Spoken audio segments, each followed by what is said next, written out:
రాయదుర్గ నియోజకవర్గం YCP MLA అభ్యర్థి మెట్టు గోవిందరెడ్డికి మద్దతుగా హిరేహల్ మండలంలోని మలికేతి గ్రామంలో స్థానిక నాయకులు ఇంటింటికి విస్తృత ప్రచారం నిర్వహించారు. వైసీపీ పాలనలో అమలు చేసిన సంక్షేమ పథకాలు, అభివృద్ధిని ప్రజలకు వివరించారు. అలాగే నూతన కరపత్రాలను పంపిణీ చేశారు. జగన్తోనే సంక్షేమ పాలన, అభివృద్ధి సాధ్యమని తెలియజేశారు. ఎన్నికల్లో ఓటు వేసి ఎమ్మెల్యేగా మెట్టు గోవిందరెడ్డిని, ఎంపీగా శంకర్ నారాయణని భారీ మెజార్టీతో గెలిపించాలని కోరారు. ఈ ప్రచారంలో కె పరమేశ్వర, ఎం జయరాం రెడ్డి, ఏ రవికుమార్, బి బసవరెడ్డి, ఎస్ తిమ్మన్నగౌడ, ఎం గంగారెడ్డి, హెచ్ తిప్పేస్వామి, చెన్న వీరయ్య స్వామి మరియు మల్లకేతి గ్రామ నాయకులు, కార్యకర్తలు తదితరులు పాల్గొన్నారు. అలాగే ఎంపీ శంకర్ నారాయణ గారికి ఓటు వేయాల్సింది 2 ఓట్లు వేసి ఫ్యాన్ గుర్తుకు వేయాలని ప్రతి గడపకు తెలుపుచున్నాము.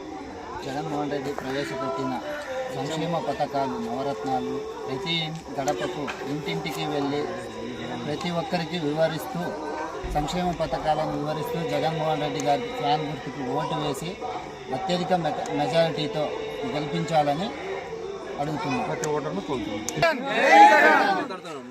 గౌరవనీయులు పెద్దలు మెట్టు గోవిందరెడ్డి అన్న గారు వైఎస్ఆర్ పార్టీ తరఫున నిలబడినారు.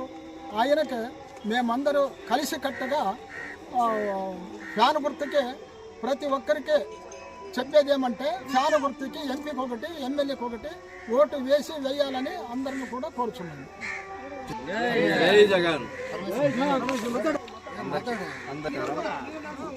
జగన్మోహన్ రెడ్డి ప్రవేశపెట్టిన పథకాలన్నీ వివరిస్తూ ఇంటింటికి గడప గడప తిరుగుతూ మెట్టు గోవిందరెడ్డికి ఓటు వేస్తూ మరియు శంకర్ నారాయణకి ఓటు వేయాలని, ఇద్దరికి ఫ్యాన్ గుర్తుకు ఓటు వేయాలని కోరుచున్నాము.